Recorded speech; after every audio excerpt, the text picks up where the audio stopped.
To drboycetv.com, the home for intelligent Black people. My name is Dr. Boyce Watkins.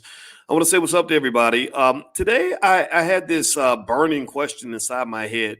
I don't know if anybody else ever notices this, but it's really funny to me how when you talk about politics in America, I am constantly inundated with people telling me that every person that's a Republican is a racist.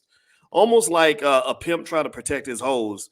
The Democratic Party does a really good job of telling you that everybody's bad, that every person that votes Republican is a racist and they want to come kill you, and that you need to be afraid. And I'm gonna just break down for you. I'm gonna explain to you guys why this is a type of manipulation that is the reason. It is one of the leading reasons why Black people have not made any progress in the last 50 years. It's one of the leading reasons that your community's falling apart. It's one of the leading reasons that you are not seeing any progress in terms of education. You're not seeing progress in terms of economics. You're not seeing progress in terms of family. You're not seeing progress in terms of urban communities. But hey, you know what? I'm sure somebody's going to get mad at me, but I'm going to break it down for you. I'm going to try to lay this out. I hope you can have an open mind and hear what I have to say. So get comfortable, hit that thumbs up, give me a yes if you can hear me. We're going to get started on drboycetv.com in 3, 2, 1, and go.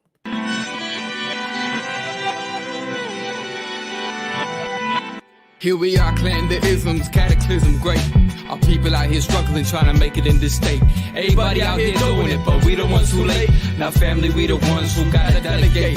Get that money in the power, never be fake. Stick to co-sign for 3. What did he say? Create jobs, support our own. Educate the same and buy back your home. Got 3 degrees, triple 10. 3 PhDs, now we on the CNN. DBTV, let's talk about negligence. Ignorance is bliss, but we can turn it to intelligence. Believe none of what you hear, half of what you see. Let's break it down here on Dr. Boyce TV. Here we are.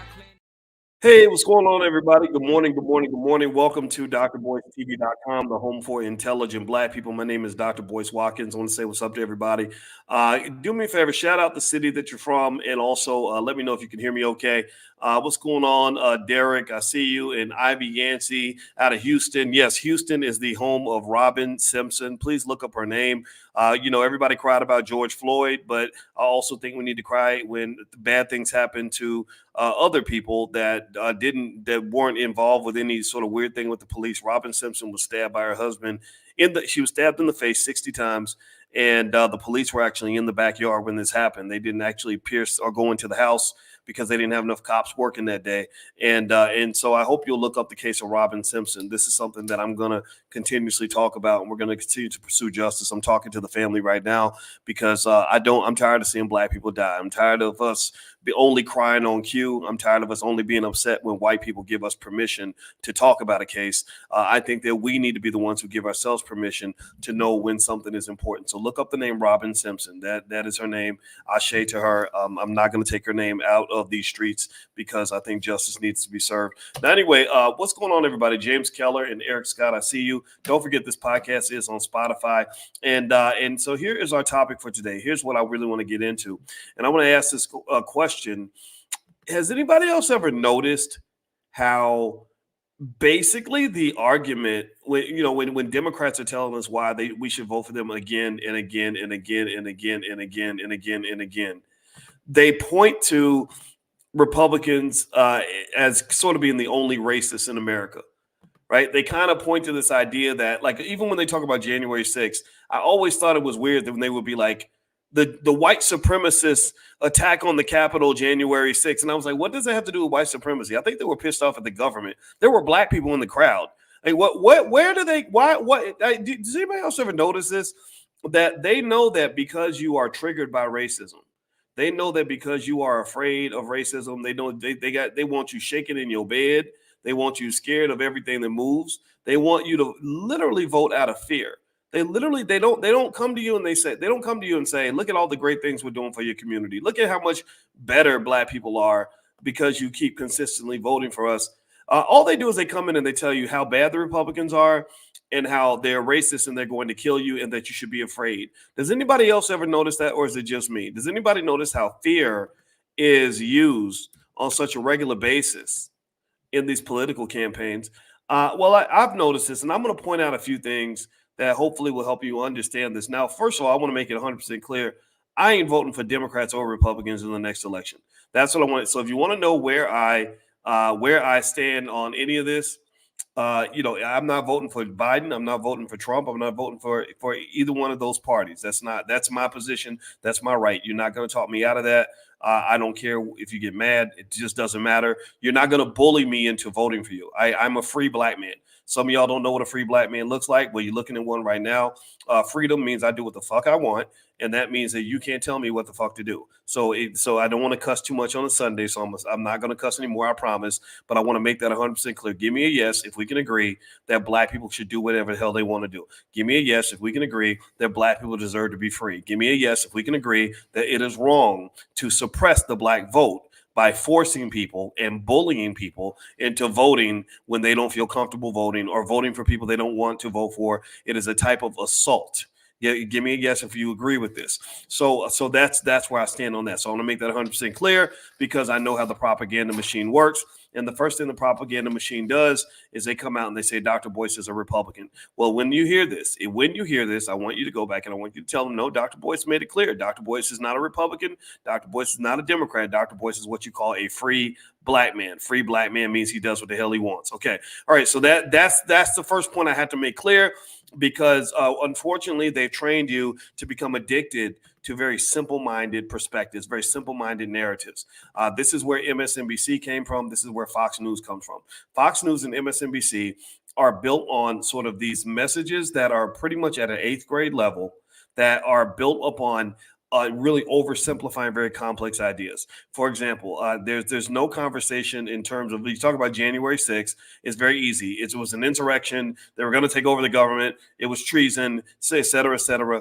I'm not going to say that it wasn't. I'm not going to say that I support the people who did that. I'm not saying that that was the best way for them to approach things. But I think at the same time, I think it was much more complex than that.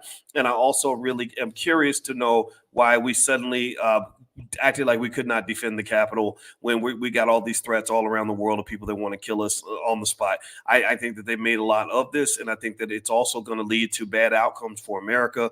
I think that everything, like, for example, prosecuting Trump and then prosecuting Biden and all this other stuff, prosecuting your political enemies, just so you know, that's the beginning of the downfall of a society. That's when you start, that's when your political process starts to dismantle itself and you start settling your elections in blood. So I just want you to know that. So every time you cheer for Trump being on trial, just know that that's what you're cheering for, the downfall of America. If you're cheering for for Biden, Hunter Biden and Joe and all that getting put on trial and all these other legal issues that are going on, you're sort of cheering for a society that's going to be less stable than the one that you had before. And everybody feels like it's okay as long as it supports their side of the fence. I get it. I see it.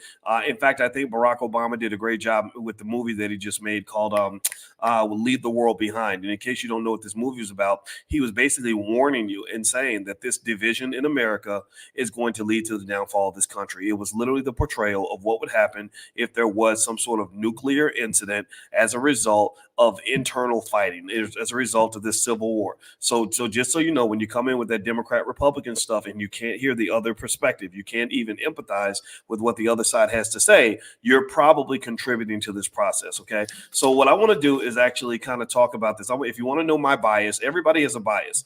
My bias is that I'm just in favor of any policy or any politician that has any idea that is going to benefit Black people in certain key areas. I'm in favor of any politician, any policy, any deal that leads to the empowerment of Black people that actually want to do better for the community. I'm in favor of anything that lets us as a community make our own decisions. Do you understand? So everybody has a bias. Everybody has a bias. Some people are biased toward Republicans. Some people are biased toward Democrats. I'm biased toward a strong Black America. What does strength look like? Well, it comes in the form of health, wealth, and relationships. I'm in favor of anything that leads to improvements in physical and mental health for Black people that want it. I'm in favor of anything that leads to improvements in the wealth levels and the financial security and income of Black people. I'm in favor of any policy that leads to the strengthening of Black relationships in the Black family and conflict resolution skills so that we can actually form a stronger community. That's my bias. Now, here's my point. Here's where I want to get at. Here's why I'm having this conversation on a Sunday morning. I'm having this conversation because most of what you're seeing right now with politicians and what they got you voting for is absolute bullshit. Most of what they got you thinking about is BS. Most of the stuff that they have you get rallying behind and getting all excited about is stupid. Most of these incidents, even the police shootings, when they get you crying, it's crazy. You'll cry over George Floyd, a guy who, by the way, who was a drug addict who put a knife to a pregnant woman's stomach, right? I'm sorry, I can't get behind that. I know some people get mad at me for that. I'm sorry, I did not to say that he deserved what happened to him. I'm not saying that at all. I'm not to say that police corruption does not exist. I'm just saying that I don't understand why you'll cry for George Floyd, but you won't cry for someone like a Robin Simpson, who was a mother who was stabbed 60 times in front, or actually almost 100 times, and stabbed 50 times in the face in front of her daughter in Houston. Like, it's weird to me. Like you will cry over George Floyd, but you don't cry over Robin Simpson. Well, probably because you cry on cue. You react on cue. You take your cues from white people. Whatever CNN tells you to talk about, whatever CNN tells you to get excited about, whatever CNN tells you to shed a tear about, that's what you'll cry about. Right, that's what you pay attention to. So if somebody tells you about a guy who gets shot by the cops, like there was one brother. I'm telling you all the truth. There's one brother who was literally going to his baby's mama's house to stab her. He had a knife. He was going to his baby's mama's house to stab her, and the police shot him as he was getting into the car. And y'all marched and rallied for him like he was Martin Luther King. And I didn't understand that, because I also know at the same time there were little children riding their bicycles through the hood who got shot by stray bullets, and y'all didn't give a damn. And this kind of stuff is what really helps me understand how brainwashed we get by the media. I'm not saying George Floyd was 100% bad, but I'm going to say he wasn't 100% good. And I am going to say that there were a lot of other people whose cases I can empathize with a lot more readily than George Floyd. So a white man picked George Floyd as your poster child. A white man made that choice. You did not make that choice. If they had picked somebody else, you would have been getting sad about somebody else. And don't act like that was the only time that week that a black person got killed. There were hundreds of people getting killed all throughout this country in horribly unfair situations. And that's the one you focus on because you are hypnotized by media. You're hypnotized by media. And I want to say this, and I know people are going to misinterpret this. They always do. It's fine. I got enough haters. I can withstand this. But I can say this, though, that when you look at the truth, when you look at the way this world works, the brainwashing runs mega, mega deep. It runs very, very deep. And again, just so you know, I'm not trying to tell you not to be sad about the George Floyd thing. I'm not telling you what your opinion needs to be. I'm trying to tell you that I've heard perspectives. I listen to everybody. I listen to what the conservatives say. I listen to what liberals say. I listen to what common sense people say. And I can tell you that cases like that are much more complicated than we think. But we don't get into that because we just take whatever perspective our side gives us. All right. Now, do me a favor, hit the thumbs up button. Thumbs up, share, subscribe. You're watching drboycetv.com, the home for intelligent black people. My name is Dr. Boyce Watkins. And also, this podcast is on Spotify. So if you have Spotify or Apple, just look up my name, Boyce Watkins. You can find my podcast there. And also, I'm going to send out, because I really want to do the work to help our people become wealthier. I have a PhD in finance. And so I send out stocks that I'm buying each week. They're called profit alerts. If you'd like to get these profit alerts so you can invest for your family, then text the word stock to 89748. Somebody try it and make sure it's working. It's a new text number. I want to make sure it's good.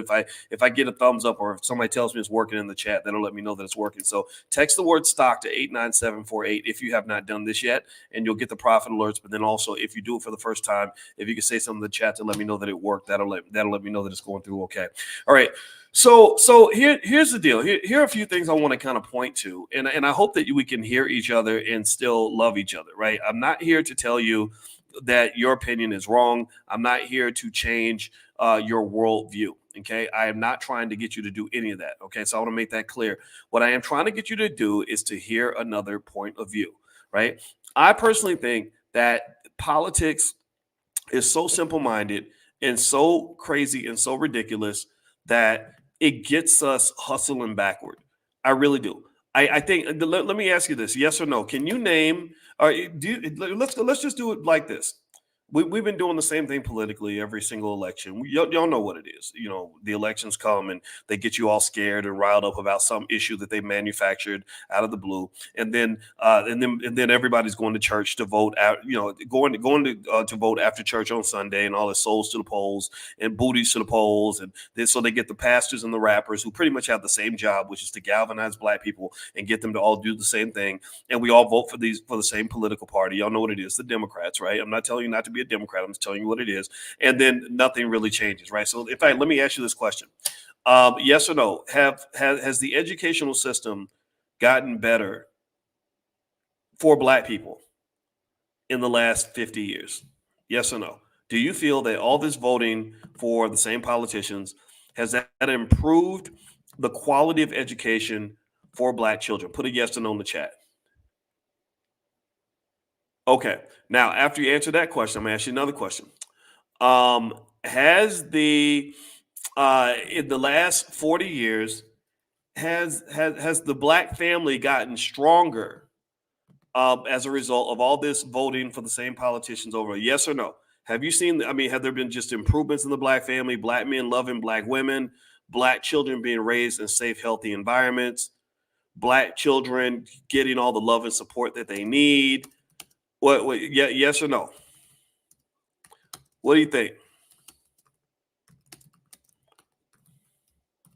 Okay. All right. So let me ask you another question. Yes or no? Have urban communities improved in the last 40 years? Like these urban communities, these districts that tend to be run by members of the Democratic Party, have they gotten better in the last 40 years? Like, are they safer? Are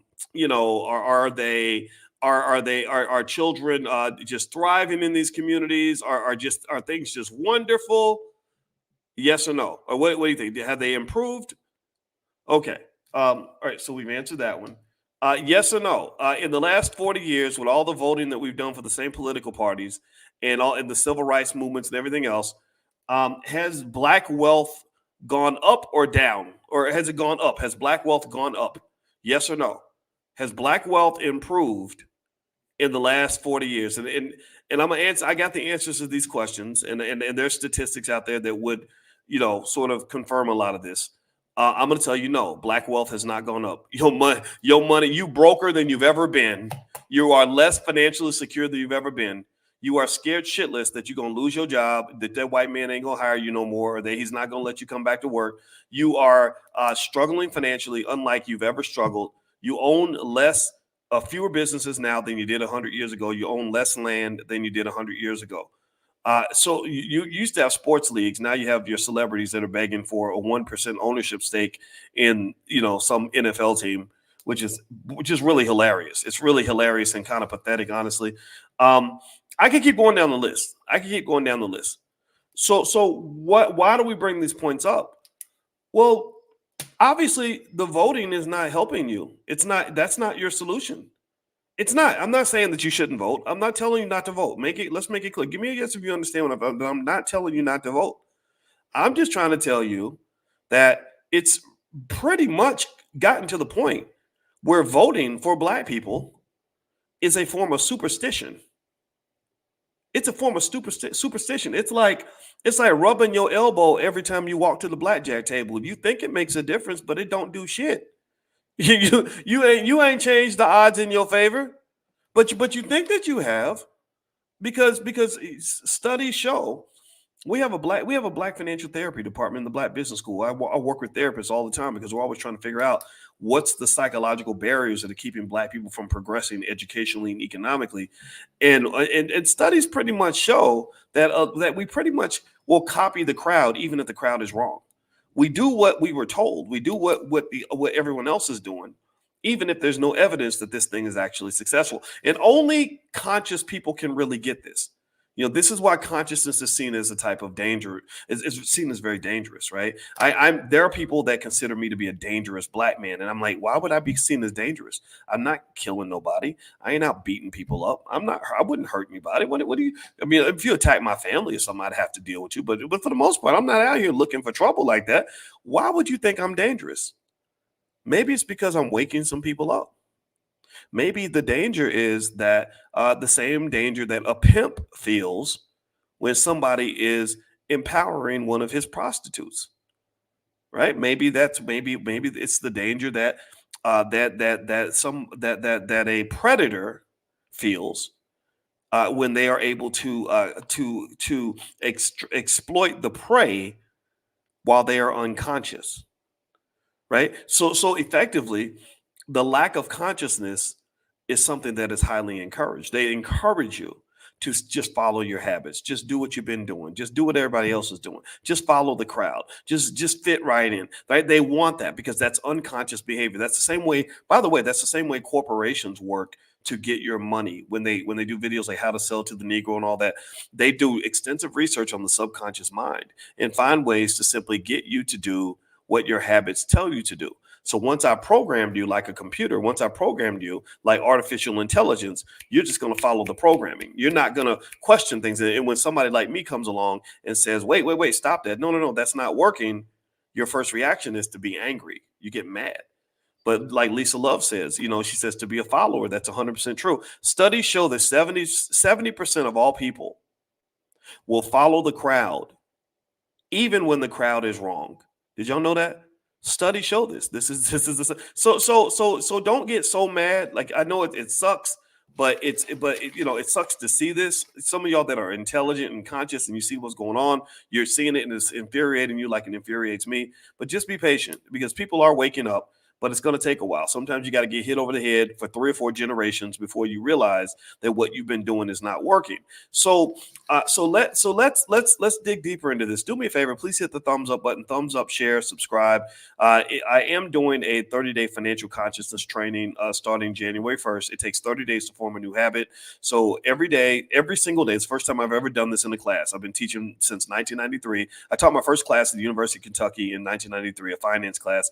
And so in 30 years, I've never done this before, but literally what we're going to do is we're going to meet every single morning at 10 a.m. On our social media platform, B1 Nation, b1nation.us, not .com.us.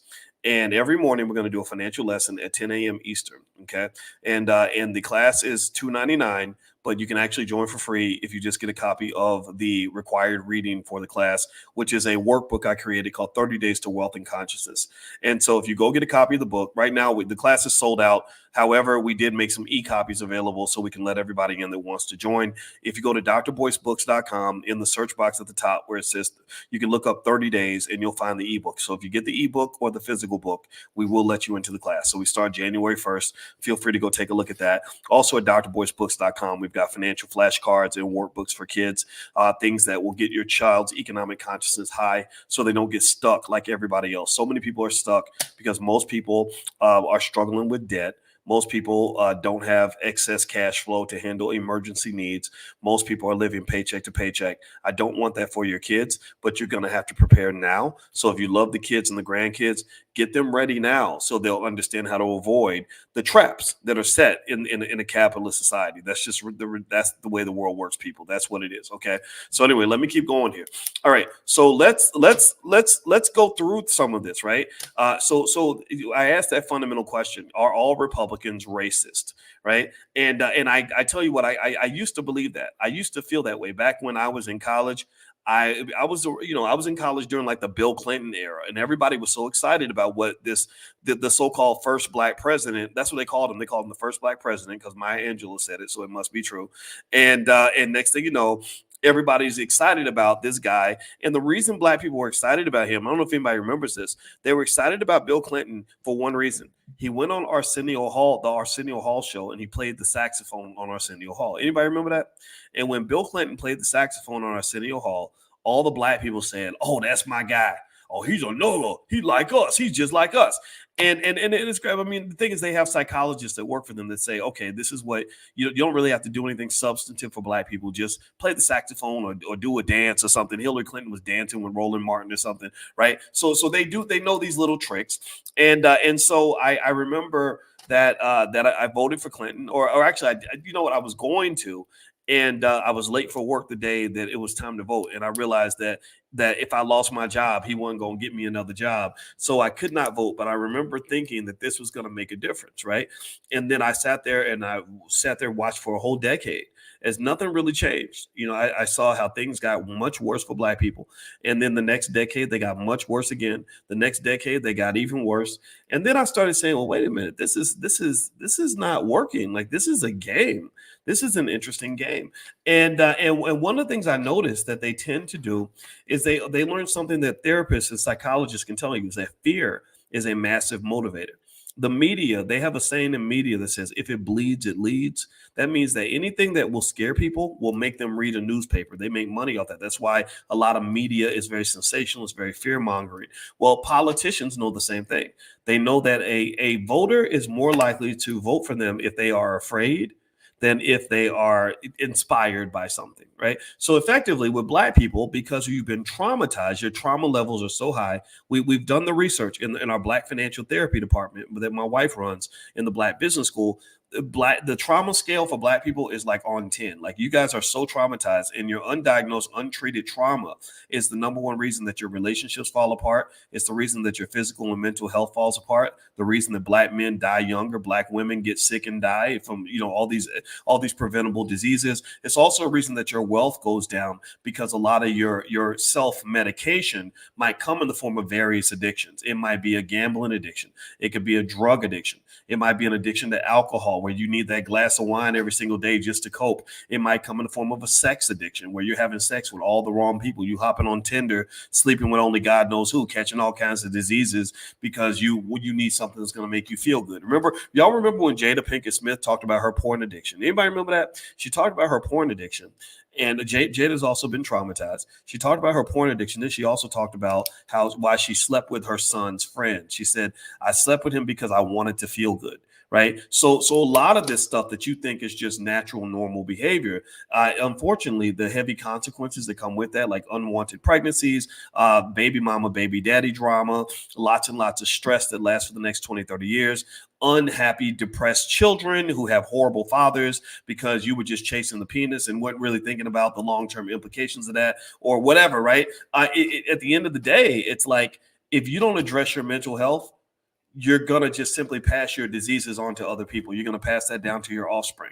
Traumatized people tend to traumatize other people.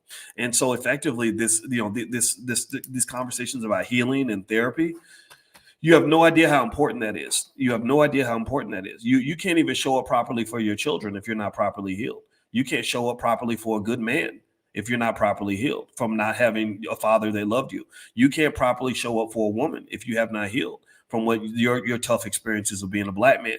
So really, anybody that really wants to help others should first help themselves by going through the healing process. So why is that important? Well, how does that link to fear and politics? Well, because they know that so many of us are sick, because they know that so many of us have these undiagnosed, untreated mental health issues. They exploit that, no different from the way you exploit the same way reality TV exploits crazy people. All reality TV does is they put people on there that are going to get the most viewership. The people that get the most viewership are crazy people. People who just get on there. Think about it. Anybody watch these Real Housewives shows or Love and Hip Hop? Or anybody ever seen Christian Rock and Blueface? Who's pretty much the new Bobby and Whitney? Crazy people always max out the ratings. Anybody getting on TV having a nervous breakdown or a meltdown and cussing somebody out, going crazy, throwing a wine glass at some chick's head, all that's good TV. And white folks love to make money off of your trauma. So effectively, they put you on the air and they make fun of you the same way high school kids might make fun of the kid with Down syndrome or whatever, right? And they exploit you and they make money from you, and then these people become celebrities, and then people start thinking like, oh, well, that's Black success. Like, I want to be like that person because, well, why? Well, because they're very wealthy, right? This is where the money comes into play. I talk about money a lot on this channel, right? So money comes into play because money will make you think that Christian Rock and Blueface are successful people. Money will make you think that Diddy is a successful person, even though he's now paying a massive consequence for a lot of his behavior over the years, right? Krishan Rock and Blueface are two drug addicts who need to be in treatment. Money made you think R. Kelly was a successful man, even though R. Kelly was a person who needed healing. He needed therapy. He's chasing around little 12-year-old girls and sleeping with 70 women a week. That man needed help, but he didn't get any help because, well, why? Because he's making money and he's success. And then what happens then is that millions of little black kids say, I want to be like him. So they start copying this. Do you understand? So when you don't deal with your shit, you just pass your shit on to other people. It becomes a massive STD. It's a psychological STD that gets spread all throughout the black community, and people love it and other people exploit it. They exploit it in a lot of ways. And one way politicians exploit it is they say, okay, these people are traumatized. They done been through hell. They're looking for hope on a soap on a rope because they're helpless and they don't know what to do. So let's just give them a promise. Let's make them think. Like, let's put up a black guy like a Barack Obama, and what's his slogan going to be? Oh, I know, hope. His slogan is hope. And his slogan is hope and change. And we don't know what the fuck that means, but we're going to use that because people can make it into whatever they want it to be. And then the next thing you know, he becomes your new Jesus. That's what he is. Before you had a white Jesus, and then Obama became your black Jesus. And to some extent, some people still look at him as a black Jesus. I don't even dislike the guy. I like Barack as a person. So let's just be clear about that. I'm simply saying that I think it's very important for you to know the difference between substantive, meaningful, relevant policy versus people just playing with your head or playing with your emotions. An emotionally vulnerable person is easy to manipulate and easy to exploit. A person who is not mentally well can be used and manipulated in every single way. A person who has been disappointed at every turn, who's looking for any type of hope they can possibly find, is a person that is very easy to, put into a bag and profit from. So with you, what they see with you is they understand that, oh, these people they're sad, they're traumatized, they don't know what to do, they don't have any options, they're stuck. So we'll just throw them a couple crumbs of hope, and then we're going to get their vote every single time. So we'll either give them a little bit of hope, but we'll also give them lots of fear. Fear is basically them saying, that Republican over there, that Republican's racist. Well, why is he racist? Well, because he's a white supremacist. Well, what makes him a white supremacist? Well, because he's going to come kill you. Well, what makes you think that he's going to come kill me? Have the Republicans, how many Trump supporters are out murdering thousands of black people? Did they do like Adolf Hitler did and with the Jews? I mean, that would be terrible. Are they exterminating millions and millions of black people? No, but they could do it at any moment now, right? And in fact, it goes so deep that Jussie Smollett, because people want to believe the narrative so bad, Jussie Smollett had to go make up a whole damn story.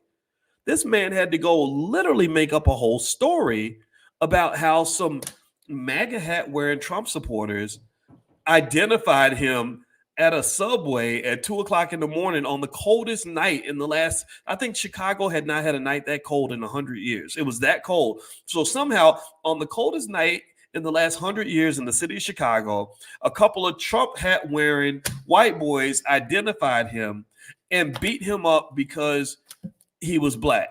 And he made this whole story up. And then when he made the story up, everybody in Chicago knew he was lying because, number one, it was freezing that night. Number two, they were like, why are you getting up and going out to get a Subway sandwich at 2:00 in the morning?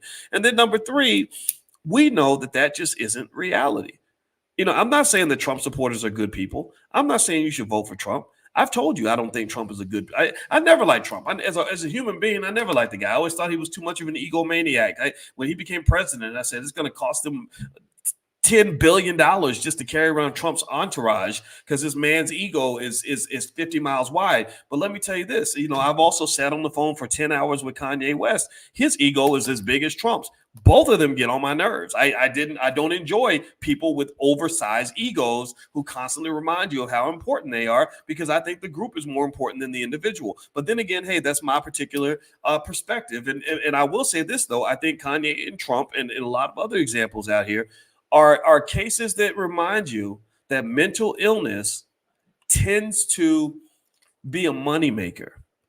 Those who have undiagnosed, untreated mental illness, who take those mental health issues and infect the world and display their mental health issue to the planet, those people, it becomes a distortion of reality because you see them become rich and famous, and you think that that's what a person needs to be successful. When the reality is that I believe that deep down, Trump and Kanye are two tortured individuals, very tortured people. But with Ye, I don't think he's gonna get the help he needs until he loses his money and his power, and he's forced to get the help he needs. Right? I think that people will watch this poor guy self-destruct and cheer him on all the way, just like you did with DMX, just like you did with Whitney Houston, just like you did with R. Kelly. People will cheer you on, and right as you are, your crazy ass is riding your tricycle off a cliff, and people will cheer you on because you can sing good or because you have lots of fans. And I just see through all of that nonsense. So anyway, let me keep going here. Let's circle back to the whole political issue, because so I've kind of hit on a couple of topics here in terms of mental health and how mental health links to fear and how fear can link to political manipulation.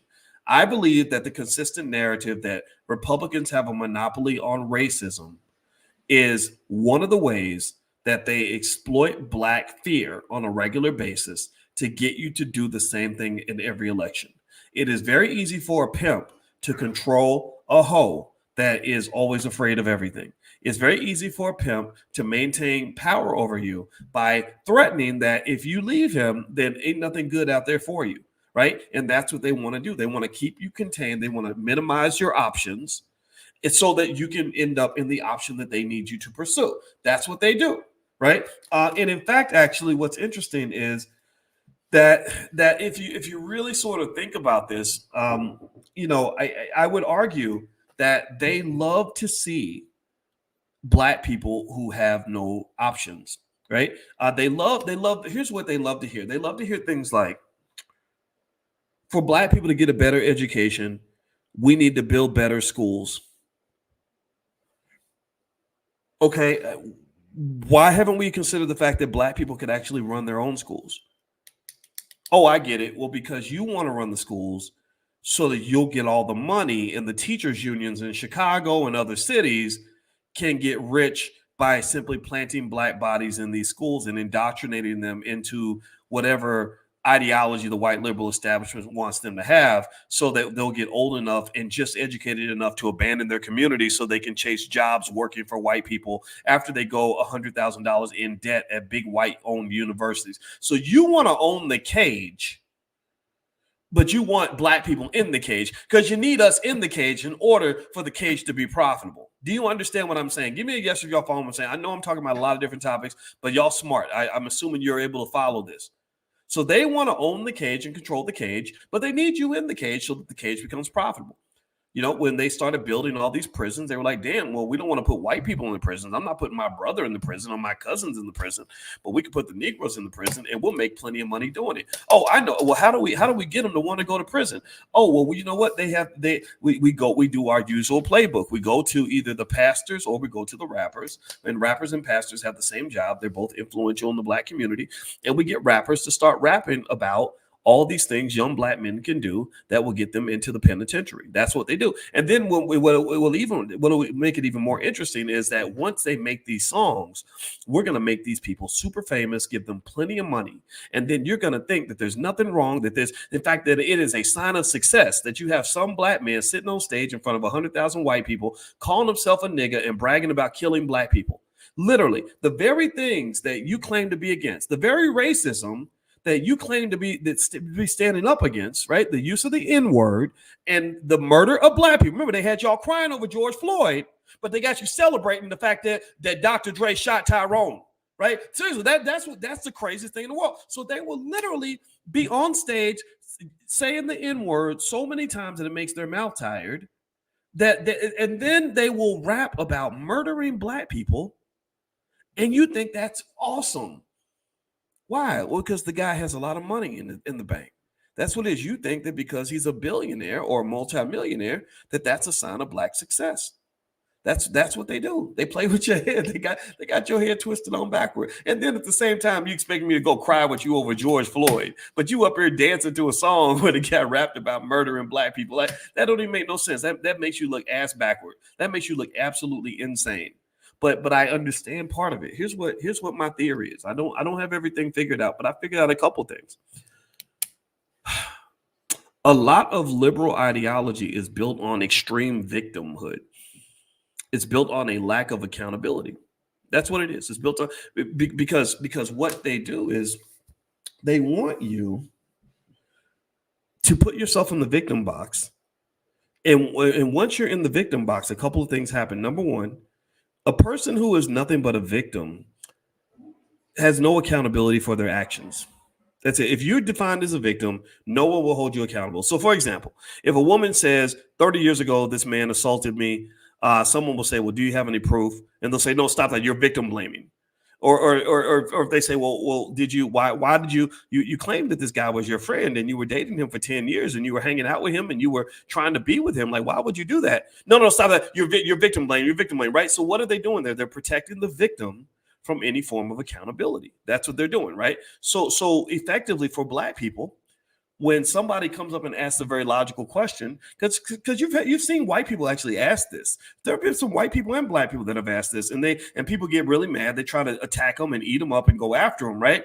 But they'll literally ask a very logical question. Well, wait a minute, you got mad at the white guy, at the white teacher who used the N-word in class, but you just played a song on the radio where the N-word is being used 50 times, and that's your number one song. Like, you gave that guy an NAACP Image Award. That's highly inconsistent and very confusing. I don't get that. Or a white kid will be singing along to a song that you made about yourself, and he'll repeat what you just said, and you'll call him a racist because he repeated the lyrics to a song that you just made describing yourself as the N-word. Like, and people say, no, that's racist. You can't ask that question, blah, blah, blah, right? They will shield the victim. The victim is always shielded from any form of accountability. But here's the thing. When you're constantly shielded from accountability, you're also shielded from growth. What that does, a lack of accountability stunts your growth. It keeps you as a child. If you are always the victim, you will always be the child. You will never be a community that is able to grow because you will never have the ability, the psychological wherewithal to be able to say, maybe I should adjust my behavior if I actually want to have more success. Maybe I am truly empowered to change my condition instead of sitting here like a child waiting for Daddy Joe Biden or some white liberal to come and save me. Once you're out of the victim box and you start taking accountability, then you then have the ability to say things like, our kids are not getting a good education. Maybe we need to run the damn schools. But to run the schools, we got to fund the schools. That means what does that mean? Well, then shit, that means I can't go spend all my money at the club popping bottles and pouring liquor on the curb and buying Gucci and all this. I actually have to invest in my children. But wait a minute. No. That's too hard. Accountability is hard. Well, if you're running away from accountability, if you're running away from hard work, then you're pretty much running away from freedom. You're signing yourself up for childhood and slavery. So to some extent in America, the black man and the black woman is seen as a slave child. That's what you are. You're seen as both a slave and a child. And that's kind of what a kid is, right? Children, they're not accountable for anything. So they have a type of freedom that comes with being a child. Being a kid is kind of fun, right? A lot of us look back at childhood, we're like, man, being a kid was fun. I didn't have to pay no bills. I didn't have to worry about all this stress I got to deal with. I didn't have to take care of nobody. I could just get up and play every day, right? So there are black people. Tell me if you see this. Has anybody noticed how many grown black people there are, particularly in the field of entertainment, who live as 40-year-old children? No accountability. None at all. Right? This is a real thing. Psychologists have studied this. They call it the infantilization of the black male. And some of y'all ladies out here trying to date men who are still 40-year-old children. Well, so a lot of this is deeply linked. I believe that, but here's the thing. They want us to stay as children because when you are a child and when you don't know what to do and when you are hopeless and when you don't have your own solutions, Then they show up and they say, oh, I got a solution. You know, Master Biden's running for president. You just make sure you get your booties to the polls, y'all. We got to get souls to the polls. That's going to change everything. And you know it ain't going to change nothing because it didn't change nothing in the last election. It didn't change nothing in the election. You know it ain't going to work, but you do it because that's all you got. That's all you got. Well, the reason that that's all you got is because everything that you could have had, every solution you could have had, either was never presented to you, or when you heard it, you rejected it, right? So it's like when an asshole like me comes along and says, well, you know, Black people can actually run schools. If we go get our reparations check, we can actually build our own schools and run those schools. You get mad at me. You think I'm radical. You think I'm being dangerous. Or when you say, well, you know, Black people don't actually have to go look for jobs, right? Our economic play is not better jobs working for white people. We can actually run the businesses that create the jobs. Wait, you unrealistic. You up here talking about Black people owning businesses. That's too hard. You know, it's hard to run a business. Get nobody. Okay, fine. You can go down the list. You go down the list. The fascinating thing about this fear thing is that when I can keep you under my thumb and I can control you, I can make you hopeless, convince you that there's no other option but me, and I keep you in constant fear, I can get you to do whatever I want.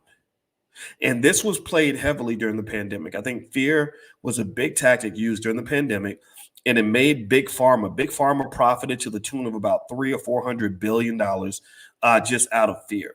And it was really fascinating how they played that game against y'all, because what they did was this. They allowed these pre-existing health conditions in the Black community to flourish. They encourage you. They encourage, like, so if you talk about, like when I talked about Lizzo promoting obesity and how that's a problem, they call that fat shaming. So they're encouraging you to be obese. They're encouraging you to just eat whatever you want, eat more fried chicken, eat more cheeseburgers, whatever. And then the pandemic comes along, and who's the virus killing first? Well, the virus is killing the fat people first. The virus is killing the unhealthy people first. Well, who got you fat and unhealthy in the first place? Well, they didn't exactly discourage you. They actually encourage you to stay that way. But so then they show up and they say, well, we got a solution, though. It's this shot. If you get this shot, then you can be safe. Didn't say nothing about staying healthy. Didn't say nothing about having a strong immune system. Didn't say nothing about exercise and diet. None of that stuff. They just said, get fat as possible, be as vulnerable as possible. Let's create the problem so you can then pay us to give you the solution. And that's why during the pandemic, that jab was promoted most to Black people through Black pastors and Black rappers. Give me a yes if you understand what I'm saying. Do you understand the pattern here? Are y'all connecting the dots? I need to know. Please give me, because I know I'm talking about a lot of things. I'm laying a lot of stuff on the table. And if you don't get it, maybe you can listen to this again. But I want you to connect those dots. Hopelessness and fear and lack of options. We present the one solution. It happens to be one that puts money in our pocket. And then to implement the solution, we go to your rappers and your pastors, because that's what we've been doing since slavery. Because we got y'all Negroes under our spell. We own you. You belong to us.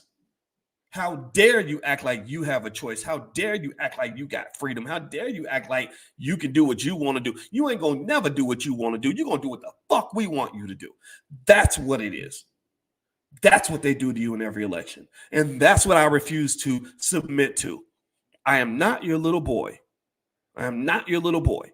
And I'm not interested in repeating false solutions that have been tried over and over again for the last 50 years. I ain't that dumb. I ain't got that much time on this earth. I don't know how much longer I'm going to be on this planet. I'm not going to spend the next however many years I got on this earth repeating the same simple-minded shit that you did in the 1970s, 1980s, 1990s, 2000s, 2010s, and now in the 2020s. I'm not doing that. We're not playing that game. So the thing that's interesting to me is when you talk about this politics thing, you know, if you could please hit the thumbs up button, hit the thumbs up button. The things that the Democrats are going to have to deal with is, number one, they can be accurately accused of significant benign neglect. Benign neglect, according to Dr. Claude Anderson. And by the way, it's just speaking on the fact I put my money where my mouth is. We actually do free Powernomics training every Wednesday. I'm going to put the URL on the screen, blackkeystogreatness.com. If you want to join us, we read Dr. Claude Anderson books together every Wednesday. So we're learning real Black history.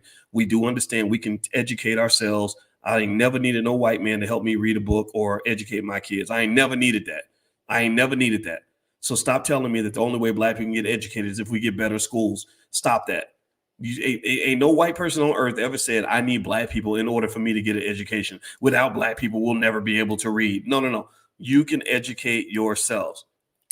So benign neglect has been happening for a long time. Benign neglect is when pretty much they're very nice to you and they say wonderful, sweet, they whisper sweet nothings in your ear, but they give you absolutely nothing. And when you show up and you say, well, what about this specifically for Black people? They say, well, we don't have time for that. We don't have the money for that.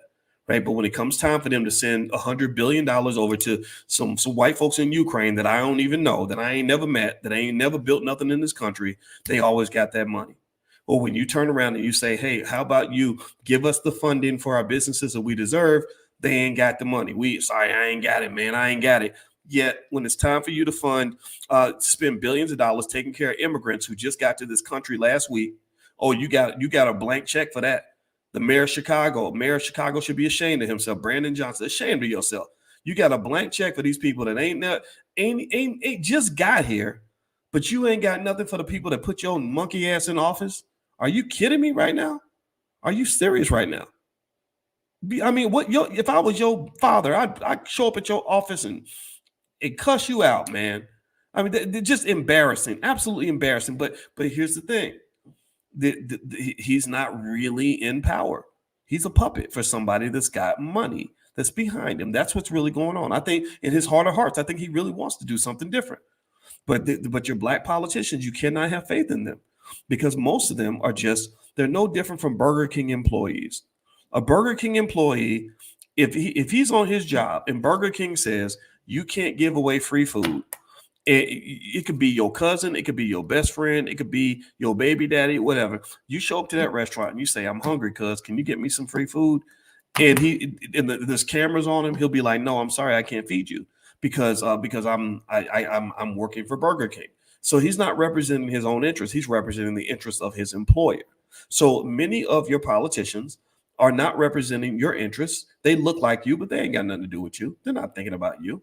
They're taking care of the people that put them into office. So I believe that's what's happening with Brandon Johnson, to be honest with you. It's very, very disappointing, very, very sad. When I saw Brandon as a free Black man, he sounded very different. I saw some clips of him 10 years ago. He sounded very different. Now he's not who he used to be. He literally has been zombified, and they get zombified by the money. And so let me kind of shut down this conversation because I don't want to drag this on forever. But I will say this: I remember that it was a very eye-opening experience to work closely with Ice Cube when he was negotiating with both political parties on behalf of Black people. I was thoroughly convinced that he really wanted to do what was best for Black folks, and that made him a threat. That made him very dangerous. I was also surprised, but not surprised, by the extent to which they use propaganda and just false information to seek to discredit him. I remember on SNL, they pretended like he was a Trump supporter. They had a guy pretending to be Ice Cube wearing a Trump hat.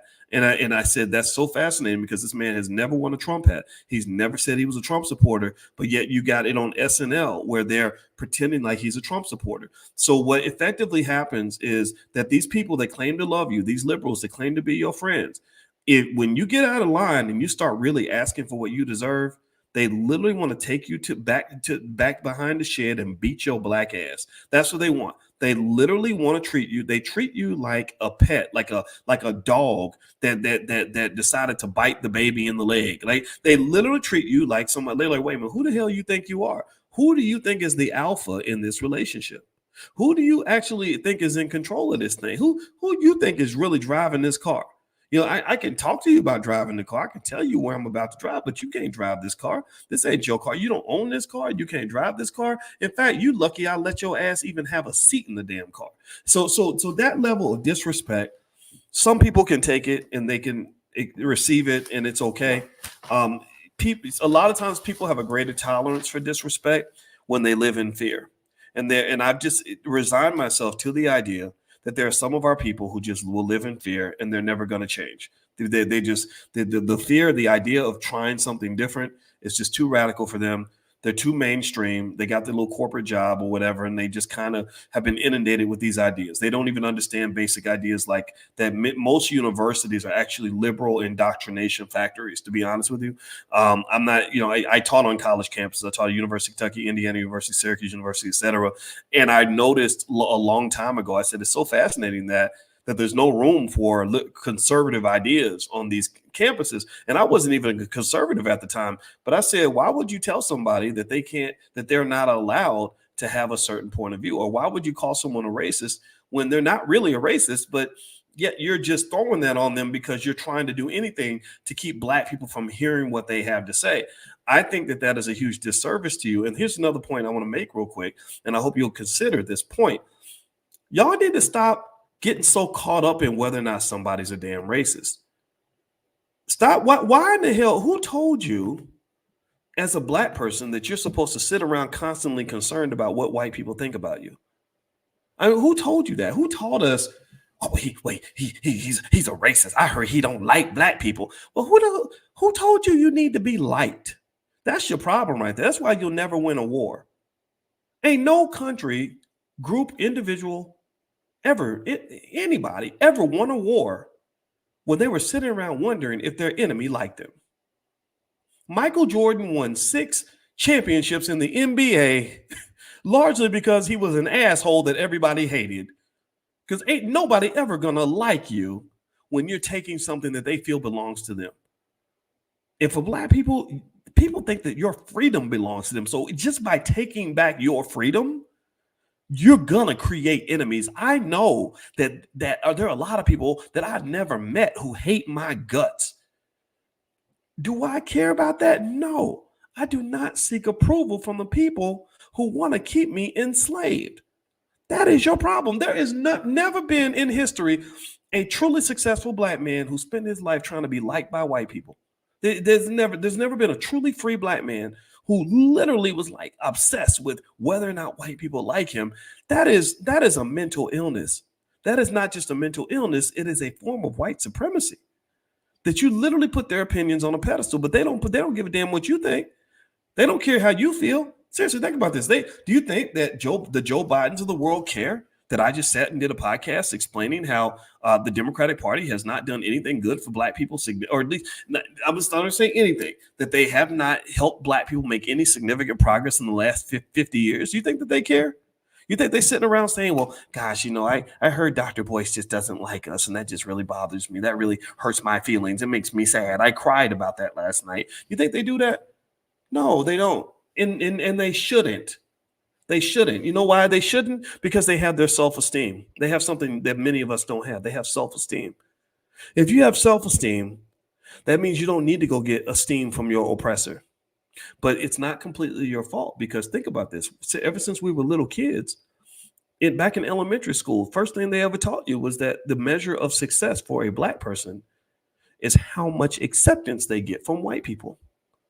That's why you worship Negroes that they put on TV. Think about it. All these entertainers, half of them pedophiles and weirdos and drug addicts and predators and all this other. But y'all been looking up to these people for 30, 40 years. Now people starting to call it out. I saw this a long time ago. It's only certain things you could say because people ain't ready to hear it, because you made these people into your heroes. And these are not your heroes. Your true heroes are people that you probably have never even met. The people that should really be the heroes in your community, in my opinion, are the ones that are fighting for true Black power, true Black independence, true Black freedom. And let me make it real simple for you. In case you don't understand, I'm gonna close loop this conversation and lay out some simple ideas we can walk away with, so you'll know what the hell I'm talking about. Because I know how I am. When my brain gets to flowing, a lot of ideas come out, and sometimes it sounds like it's going all over the place. So I'm going to collapse this conversation. If you could do me a quick favor, please hit that thumbs up button, thumbs up, share, subscribe. By the way, I have a best-selling book called The 10 Commandments of Black Economic Power. You can get a copy at drboycebooks.com. That's drboycebooks.com. And also, if you want to get profit alerts of stocks that I like, and also our $5 a day investing plan that we have in the Black Business School, then you could text the word stock to 89748. Text stock to 89748. And my wife, Dr. Alicia Watkins, is a licensed therapist and a full professor of social work. If you'd like to learn more about what she does, you can actually do a couple of things. One, you can get free information from her by texting the word wellness to 89748. So you can text wellness to 89748 or stock to 89748.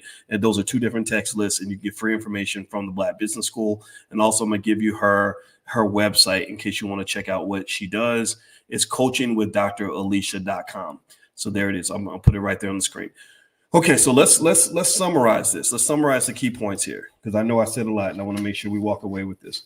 Number one, give me a yes or no if you understand this. I'm not telling you who to vote for.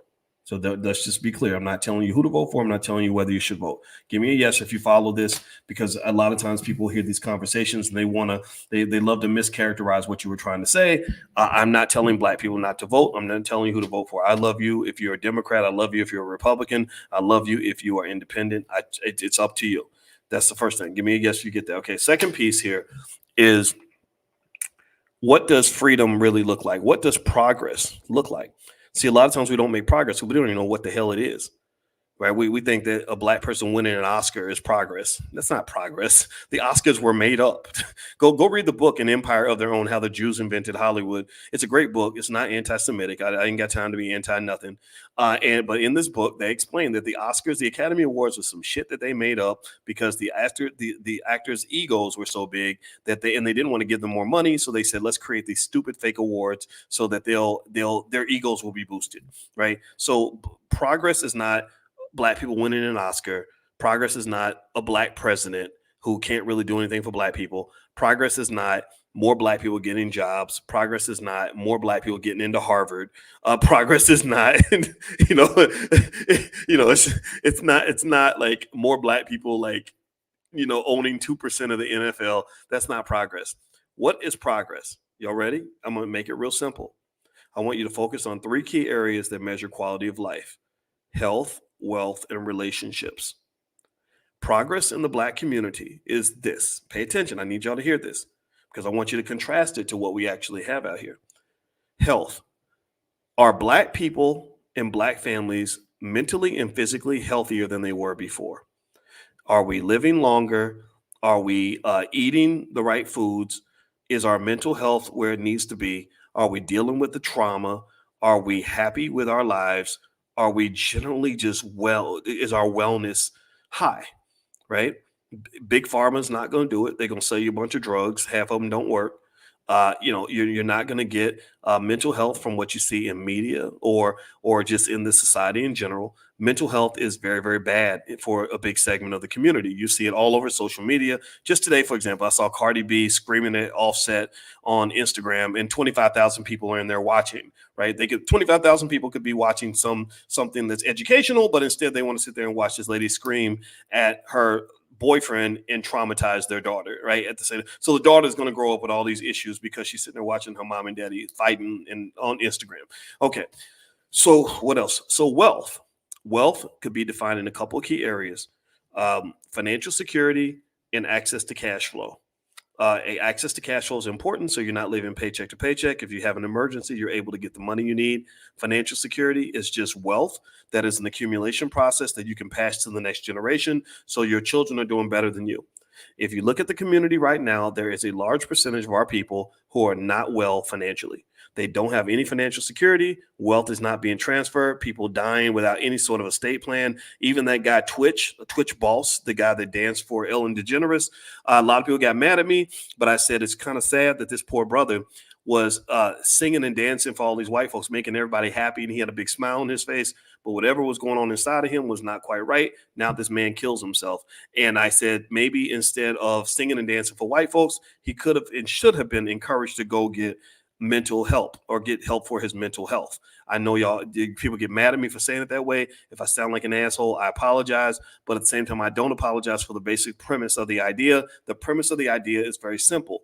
You're spending all your time trying to impress all these other people that don't matter. I want you to spend time improving yourself. Why? Well, because Twitch, from what I understand, I believe he actually has a child.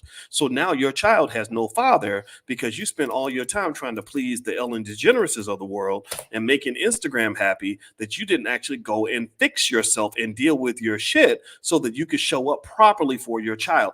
Do y'all understand that screwed up children typically come from screwed up parents?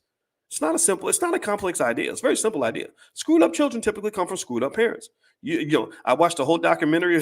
I'm going to talk about the Suge Knight. I did a whole podcast about the Suge Knight documentary. You can go find that on Dr. Boyce TV or on Spotify.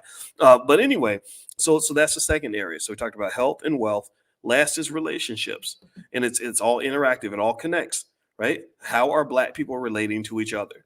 Are we getting married and staying married? Are we building stronger families? Are we doing better as a collective? Do you see groups of Black men and Black women getting together and starting successful businesses? Are we able to resolve conflicts appropriately? All these are skills that can be trained. And I would argue, here's my point, and this is what I want you to really consider, is I'm simply laying out this simple framework as a new measure of Black success. And this is not a measure that's based on your favorite celebrity. I don't give a fuck how many billionaires they put on the Forbes list. I don't care how much money Jay-Z has. I don't care that Blue Ivy is dancing on the stage. Good for her. All that stuff, who cares? I'm talking about you. I'm talking about your family. I'm talking about the rank and file people that make up the bulk of the community. I'm talking about the masses. A couple of successful Black celebrities means absolutely nothing for the masses. All that is meaningless, worthless, irrelevant symbolism. That's all it is. Obama, symbolism. Beyonce, Jay-Z, symbolism. Your favorite movie star, symbolism. And the symbolism is not the same as the substance. The substance is, if you look at a typical Black family in America, how are they doing in terms of health, wealth, and relationships? If you focus on that, then you're going to have freedom and happiness and peace and prosperity, even if white folks continue to act white. You're not going to get up every day thinking, Lord Jesus, I hope that whatever Democrat I voted for makes my life better, because nobody ever helped me to teach me how I could make my life better. Nobody ever taught me about eating the right food. Nobody ever taught me about working on my mental health. Nobody ever talked to me about working on my financial security. Nobody ever talked to me about having multiple streams of income. Nobody ever talked to me about how to maintain a good marriage. Nobody ever talked to me about how to pick the right friends and the right family. No, so instead I run around and I'm chasing around. I got pregnant by a rapper when I was 22 who gave me an STD and abandoned my baby. And I'm struggling because I'm working for a white man who fired me on my day off. And now I got financial insecurity. So I got to do these unspeakable things in order to get money. So the stress is deteriorating my mental health, and at the same time my physical health is declining because I'm eating at Burger King every day, right? That is what you see. Do y'all understand that prototype I just laid out for you, that negative prototype? Give me a guess if you see this. Give me a guess if you see, and let me know if you understand when I tell you how all these things connect. They're all connected. It comes from bad training, bad programming. But it also feeds into the nature of capitalism. I understand capitalism very well. I'm a finance professor. Capitalism is designed to get you to destroy yourself so that other people can get rich. Capitalism is designed to keep you under control so other people can have the freedom and power that you'll never have. Capitalism is designed to manipulate you and position you so that certain people in the elite spaces have the ability to continuously live their best life. So what I just really want is I want something that's a little more grassroots. I want substance. I don't care about flash. I hate flashy stuff. Flashy crap, BET Awards, all that crap is stupid to me. It's a waste of damn time. It don't do nothing. It doesn't do nothing to make sure that your child is safe and happy and secure and on the pathway to success. You control that. You control that. And thank you for your compliment, Vernon, about my book. I appreciate that. And by the way, if you're interested, my book is called The 10 Commandments of Black Economic Power, and it's designed to be a blueprint for any Black person that truly wants to understand what power and success actually looks like. I give you specific step-by-step instructions that even a 5-year-old can understand. All I need you to do is have an open mind. If you want to get a copy of the book, you can go to drboycebooks.com. It's also on Amazon and Audible. You can get an autographed copy. If you just search for the word autograph in the search box, you can find the word autograph. And our 16-year-old who's in our family business, she'll actually be the one that ships it to you. Her name's Nicole. She's super smart. And all these lessons I'm sharing with you, I share with her as well, because I want her to be ready for this world. I don't want her making the mistakes that so many people make because they're following the crowd. So I think the number one thing that a Black person must be trained early is to know who you are and have the courage and the intelligence to walk away from what the crowd is doing.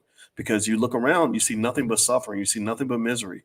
You look at reality TV. I mean, I see these poor kids out here, and it just breaks my heart. You know, I see them, you know, because they're all kids to me, right? They're 28, 29. It's like they're children. I'm like, man, that sucks. Damn, like that baby ain't even got a daddy, and the baby's only 2 months old, and he's already starting off with it way behind. He ain't got no wealth. He ain't got no daddy. He's in an unstable, unhealthy environment. He's gonna be screwed up.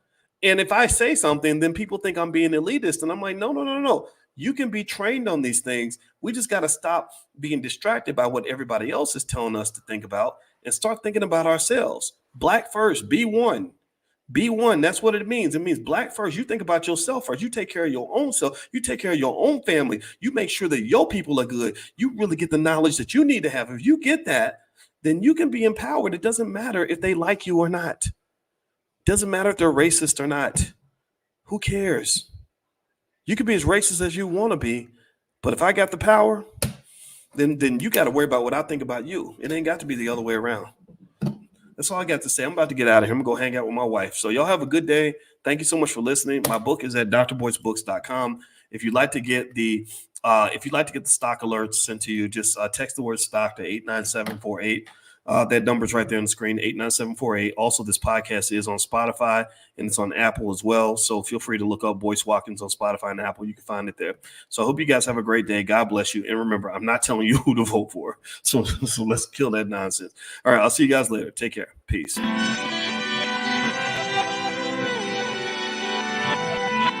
Here we are, clan the isms, cataclysm great. Our people out here struggling, trying to make it in this state. Everybody out here doing it, but we the ones who late. Now family, we the ones who gotta delegate. Get that money in the power, never be fake. Stick to co-sign for 3. What did he say? Create jobs, support our own. Educate the same and buy back your home. Got 3 degrees, triple 10. 3 PhDs, now we on the CNN. DBTV, let's talk about negligence. Ignorance is bliss, but we can turn it to intelligence. Believe none of what you hear, half of what you see. Let's break it down here on Dr. Boyce TV. Here we are.